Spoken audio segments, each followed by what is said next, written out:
Hi, I'm Paul J. Welcome to theAnalysis-news. Andrew Van Wagner has emailed with me over the years several times on different issues, and he has a Substack column now, and he asked to interview me, and I said sure, and so this is now going to be his interview. He mostly works in text, so you'll find his version of the interview on his Substack. But he's going to say a few words about who he is and how to find his Substack. And then he's taken over the interview. So go ahead, Andrew. Fantastic. So my name's Andrew Van Wagner. I write the Join Activism Substack, and you can find it at join.substack.com. That goes to my personal Substack, so it's a funny URL. And yeah, I write about politics. I also write about science, philosophy, all sorts of other topics too. And yeah, I'm really excited to interview Paul here, and I'll transcribe it into text, and Paul will put the video up on his website, and it'll be great. So I just wanted to start. First question is simply, Paul, what are the most exciting projects that you're currently working on? Other than the analysis, which people know, and I find exciting because I get to talk to great brains all the time. But the other project I'm working on is with Daniel Ellsberg, based on his book, Doomsday Machine, Confessions of a Nuclear War Planner. We hope to turn this into a 4 or 5 part series for one of the major platforms. And I've already done 15, 20 hours of interviews, and I'm about to go back to Berkeley and do some more. Exciting, yes, but also terrifying, and also, I don't know if depressing is the word, but he has me quite convinced that it's quite a miracle that humans are still living on this planet. His book is about when he worked for Rand Corporation, advising the Pentagon on American nuclear war strategy, something he came to realize and calls institutional madness. And the harrowing tales of how close we have come to blowing the earth up. I shouldn't really say we, because it's most of us have no say in the matter. But the elites, certainly of the United States, who have been the principal drivers of nuclear weapons, and to a large extent, and this is what Ellsberg discovered, pushed the Soviet Union into a big investment in nuclear weapons. They weren't planning to do it, and it was quite a big lie. One of the big lies of the Cold War, that the Soviets were way ahead in ICBMs. Ellsberg found out that wasn't true. So, I can talk more about it, but I would say it's exciting because I get to work with Ellsberg, one of the great people of our time, and he's a great brain. What was on his way to becoming a Nobel Prize winner in economics before he went into this military strategy and later Pentagon papers. But as I say, it also, it makes me quite convinced that nuclear weapons have to be treated at the same level as climate crisis in terms of an existential threat. It's really a dual threat. Wow. I think there's a common perception that things aren't as bad as they used to be with nuclear weapons. We all know that the Cuban Missile Crisis was extremely close. Everyone agrees on that. But people have a perception that it's not as big as a threat today. What do you make of that? Yeah, it's as bad as climate denial. It's the same phenomena as climate crisis denial. It is as dangerous, or perhaps more dangerous than it's ever been, because at least in the Soviet Union and the United States, as batshit crazy as much of the military leadership in the United States was, on the whole, they were rational people. And did do their best, and in fact, up until now, succeeded not in blowing us up. But one of the great lessons of the Cuban Missile Crisis is that we came very close to being demolished, in spite of the fact that Khrushchev and Kennedy were both rational people that didn't want to blow the world up. I don't know if you know the story of the Soviet submarine that was underneath the American ships. But they had instructions that if they were ever out of touch with the Moscow. And if they thought they were under attack by American boats, warships, they should assume a nuclear war had broken out. And they were armed with nuclear torpedoes. And the Americans didn't know that the protocol was if they're out of touch with Moscow, and if they think they're under attack, the Americans didn't know that it would start a nuclear launch of, as I say, nuclear armed torpedoes. Well, the Americans started dropping depth charges on them, trying to force them to the surface, thinking it was all relatively harmless. And they broke out the documents in the Soviet sub to launch the nuclear torpedoes. And the captain signed off, the deputy in charge, I don't know what his title was, signed off. And it was only because the admiral, who was also the Communist Party representative on the boat, on the sub, because he happened to be on the sub, his signature was required as well, because he was actually the ranking officer, because he was an admiral. Well, he refused to sign, because he just said, well, what if we're wrong? And he actually got shit for it when he went back to Moscow. But there's quite a few examples of how close we've come. And now the arsenal of nuclear weapons is getting bigger.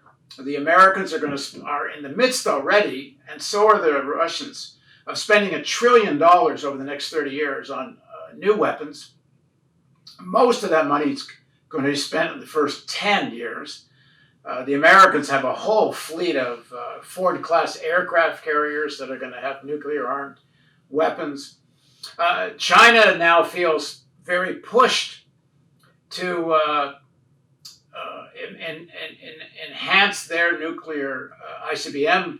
That up until now, they've been very modest. Perhaps the estimates maybe 200 ICBMs compared to several thousand of the Americans and Russians.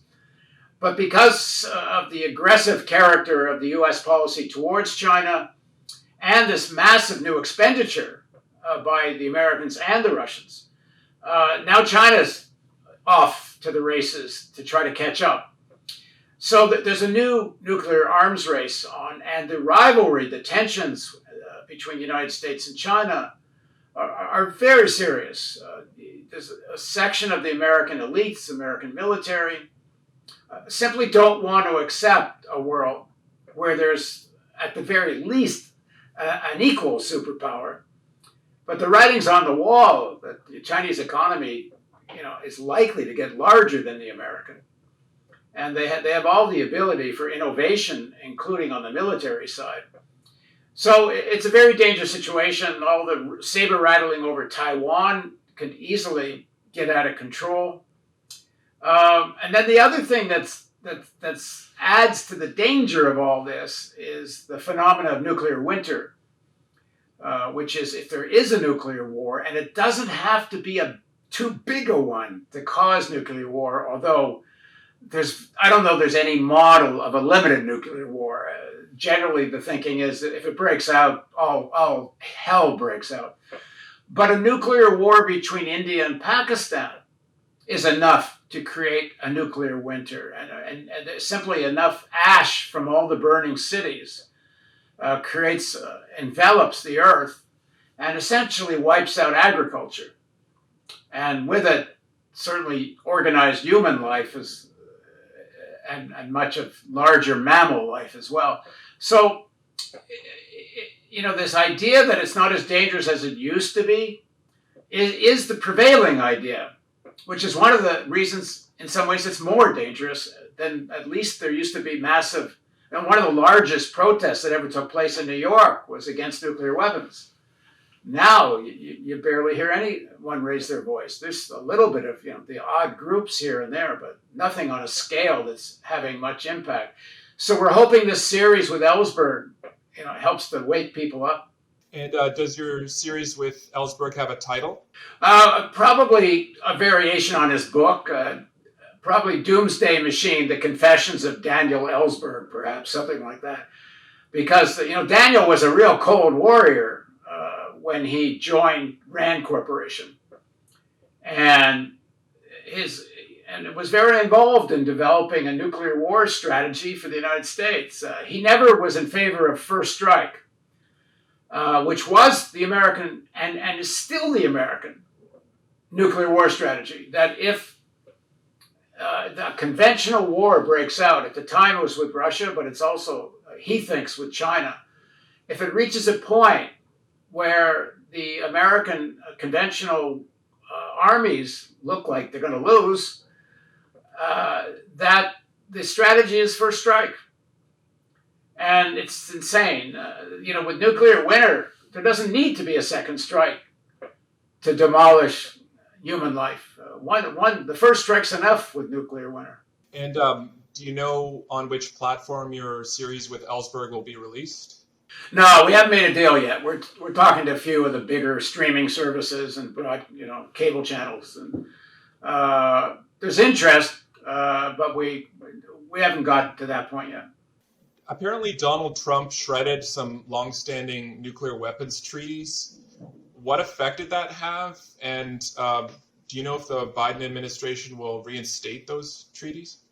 Well, they did reinstate, I guess it's called START 2. They did that very soon after Biden was inaugurated. But there's a crying need for a new round of treaties that has to also include China. And there has to be honesty about who has nuclear weapons. It's just ridiculous that this narrative continues that Israel doesn't have nuclear weapons. Everybody knows it does.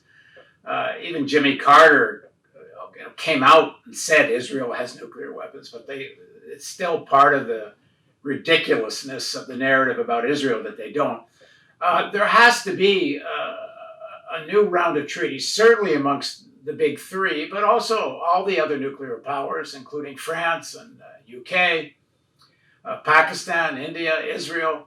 There has to be serious reduction.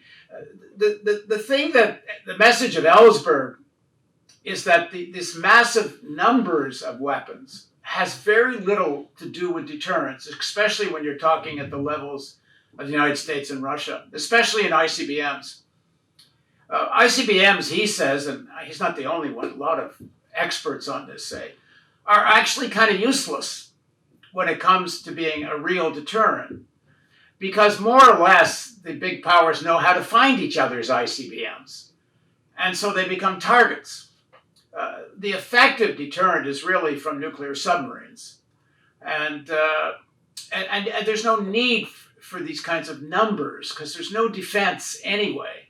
And again, with nuclear winter, so a far, far more modest amount, probably under 100 or something. It could even be, 10 or 15, assuming one accepts the logic of the need for nuclear deterrence. And while it's so dangerous that I would think the logic is there shouldn't be any, and Ellsberg thinks this too, he's persuaded me, it's an unwinnable position in today's geopolitics to think you could get to a point of zero. But the logic, if you're serious about deterrence, then get it down to a number that's at least mitigates the danger of accidental nuclear war. And that seems, so logical and rational that it seems beyond belief that isn't the policy. But you don't make money out of that if that's the policy. If you make weapons and you make nuclear weapons and you make defense systems and all the paraphernalia that goes with that, and it's not just the American military industrial financial complex that makes a lot of money out of nuclear weapons. It's also the Russian military industrial complex and a growing Chinese. I was seeing recently of the 15 largest arms manufacturers in the world, 5 are now Chinese. Now I will repeat, it's the Americans that are the more aggressive in all of this. They push Russia and China into more nuclearization, but the profit motive exists amongst them all. And for the sake of money making, these weapons manufacturers and in Congress and the whole mindset that goes with this culture are willing to risk the apocalypse. It's really mind-boggling that they must know, and they do know, how close we've come. And they do know that the safeguards are so far from foolproof. And they continue to do it. It's maybe, I mean, other than climate, but there's probably no better example of the complete irrationality of global capitalism. Mm-hmm. So what exactly is the pathway towards major reductions? Because the issue seems to be that countries need to be able to trust one another. That's the key factor. You can't ratchet down your arsenal unless you trust that your enemies will do so at the same time. So how can you create a framework in which all these different countries can have some kind of transparent inspection mechanism or some way to actually have that trust? I don't think that's what's stopping it. Reagan worked it out, with Gorbachev. What was Reagan's famous line, trust but verify? They have very good intelligence. They have ways to inspect. They can use the IAEA to inspect. I don't think that much goes on that's so secret. I don't think it's about trust as much as it is about the momentum, the strength, the power of the logic of massive military expenditures. And the United States, even though they haven't used nuclear weapons since Hiroshima and Nagasaki, they do like being able to blackmail people and threaten them. Donald Trump was, and he's not the only one. He was reflecting very senior military leadership, certainly sections of it, about the use of tactical nuclear weapons. They talk about it in all seriousness. And to think, I guess they would only consider using it against a non-nuclear country, like Iran, for example. But as soon as you talk like that, God, if you're Iranian, you think you better become a nuclear weapons country if the Americans are serious about the use of tactical nuclear weapons. Man, there's a logic to the military culture that's driven by the extent of the militarization of the American economy. And that's not new. That really starts with World War I. It takes an enormous leap in World War II. And after World War II, the American economy, which had been in deep depression in the 1930s, while the New Deal and the spending in the New Deal helped alleviate the depression to some extent, it was really the spending on war that became the real stimulus. And they decided to keep that kind of stimulus going. They didn't know what would happen with the American economy without massive military expenditures. So they developed this Cold War based on complete lies. This was the thing about Doomsday Machine, the book of Ellsberg, that attracted me so much to it, is that he started off as a Cold Warrior, and then he started to find out that in the 1959 and 60, when Kennedy and others were talking about a missile gap, and the American Air Force, the Strategic Air Command, were saying the Soviets had 1,000 ICBMs and the Americans only had something like maybe 200, and that the Soviets were getting ready for a first strike to blackmail the United States.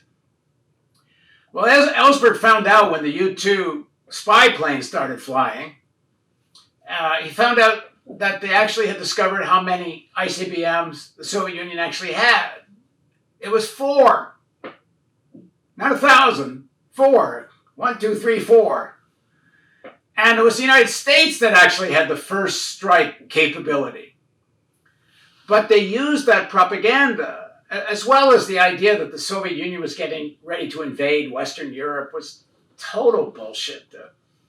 The Soviet Union was always in a defensive posture and always feared a first strike from the United States. And Curtis LeMay who was the guy that dropped the atomic weapons on Japan, as well as led the firebombing of Japan, and others around him. He was at the head of the Strategic Air Command for quite a while, and his number two, Powell, who took over from him. These guys wanted a first strike. These guys wanted to invade Cuba during the Cuban Missile Crisis. A section of the military has always thought that the only long-term way to maintain American dominance is through annihilation of any major power that threatens to become an equal. But the roots of this, and this is why it's a complex process. It's not just about arms companies that want to make money. It's a process of how American capitalism has developed, and two processes at the same time: financialization and militarization, and they go hand in hand. The growing strength of the banking sector, the financial sector, were certainly coming out of World War I, and then especially after World War II, the financial sector becomes absolutely dominant, to the extent that now the arms companies are primarily owned by the financial sector. You can't really divide these as like separate sectors of the economy. If you go look at who owns the major shares of Lockheed Martin and Boeing, and you go Raytheon, you go through it, the majority of shares are owned by financial institutions of one kind or another, with the big index funds like BlackRock, Vanguard, and State Street. The three of them and some of the other index funds, asset management companies, amongst them probably control the majority of the voting shares. But if they don't, the other banks with them do. And just to add, I have an article on my website about this, but it's that same group of financial institutions not only own the arms manufacturers, not only own who makes nuclear weapons, they also own the majority of the media. In fact, all the major media, with the exception of the Washington Post, which is owned by Bezos, Bloomberg, which is privately owned by Bloomberg, but like the New York Times is 93% owned by financial institutions. And it goes on and on. The same institutions own fossil fuel companies and have dominant positions in just about everything on the stock market. So this process of how capitalism developed, because of historical and geographical reasons, the United States emerges from World War II as the only big power still standing, not destroyed by the war. The Brits are demolished. The Soviet Union is badly damaged. Germany is demolished. So it creates enormous opportunity for the United States. And just to sort of cut to something very recent, the situation in Afghanistan. The roots of that are found in Roosevelt's deal with Ibn Saud in 1945. When it becomes clear that the United States is emerging as the global hegemon, Roosevelt makes a deal with the Saudi royal family. The reason I'm telling this story is not just because of what's recently happening in Afghanistan, but it's not an evil empire, the United States. It's the way global capitalism works. They see an opportunity, they take it. It's true for a small business, a big corporation, and a state. And if that state has the opportunity to become the global hegemon, it takes it. I mean, if Canada had a chance to be the global hegemon, they jump at it. So they because of geography, history, population, we can be a junior partner to the global hegemon, and so they take that. But the deal with Ibn Saud and the Saud royal family, you can draw a direct line to the Al-Qaeda, Bin Laden, the Taliban. So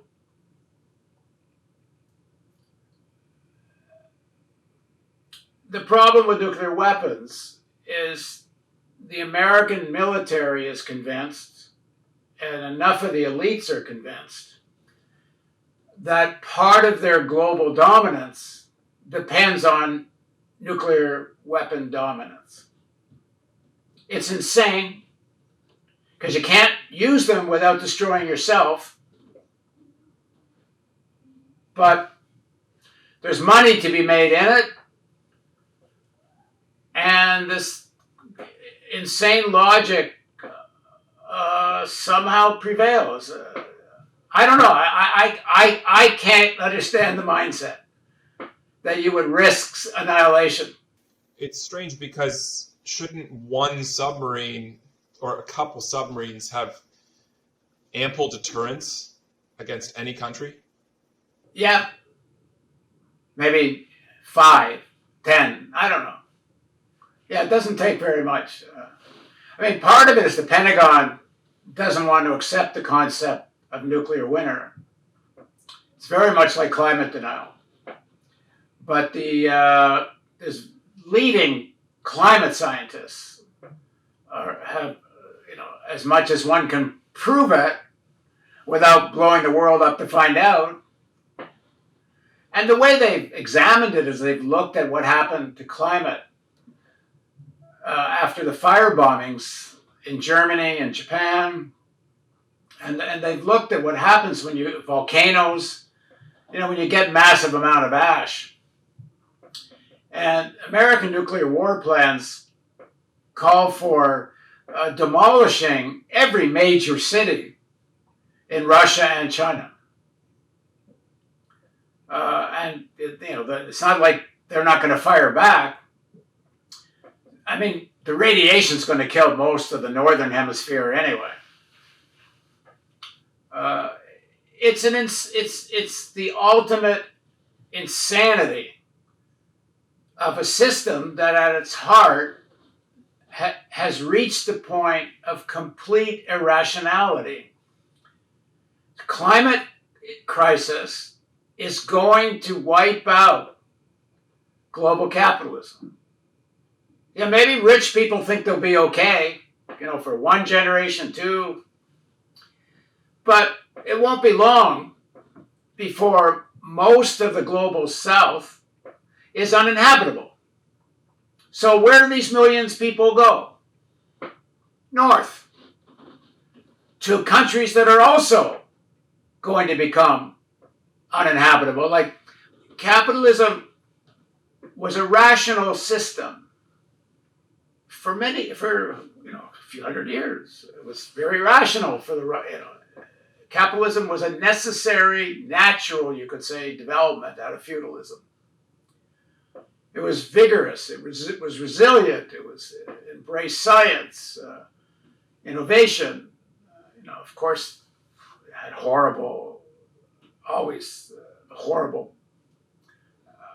aspects to it. It always depended on its growth, on the plunder of Asia, Africa, and Latin America, on modern slavery in the United States and other places. But still, there was a certain sense that capitalism was the next sort of stage for humanity. But we've reached a point now where the irrationality of capitalism is such that because of climate, and I would say because of nuclear weapons, but if you just take climate, the system itself is not going to survive this. But the profit-making imperative is such that even though they know what's coming, even though they know what has to be done, they simply won't take the measures, at least so far, that are necessary. Our country's so tied together economically that there's another form of mutually assured destruction in a way, because if the United States was nuked, what would happen to the global economy? even if Russia was nuked, if any major country was nuked, what would happen to the global economy? Well, I don't think you can frame the question that way.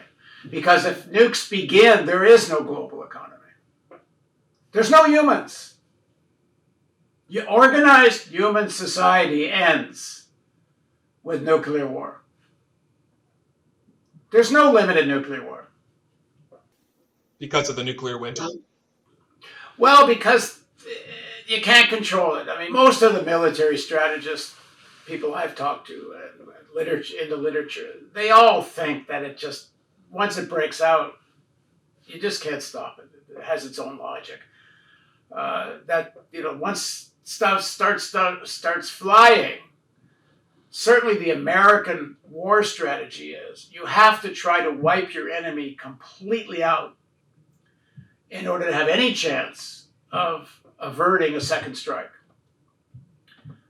Nobody, frankly, believes there'll be a first strike except anyone by the Americans. The Russians, the Chinese, they have nothing to benefit by a first strike. The Americans certainly have a massive second strike capability. And there's nothing in it for them. And there's really nothing in it for the Americans either.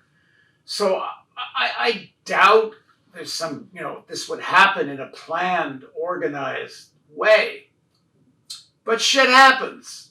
Like, what are the Americans going to do if there's a real confrontation over Taiwan and the Americans, have a president that thinks, mostly because of domestic politics, they're going to look tough, they're going to send an aircraft carrier, and they're going to tell the Chinese to back down. Well, the Chinese won't back down because they have their own nationalist and domestic public opinion and military culture as well. So what happens if they sink an aircraft carrier? Well, did the Americans just back off? I mean, it's nuts.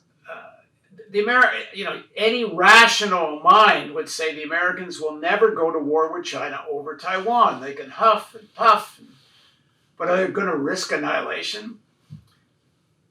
But like I say, I was one that was completely convinced the Americans would not invade Iraq. Every person that knew the situation said it would be a disaster, of course, for the Iraqi people, first and most, but it would be a disaster for the Americans. That there's no way they're going to control the outcome of Iraq after the invasion. Oh, no, it's going to be a cakewalk.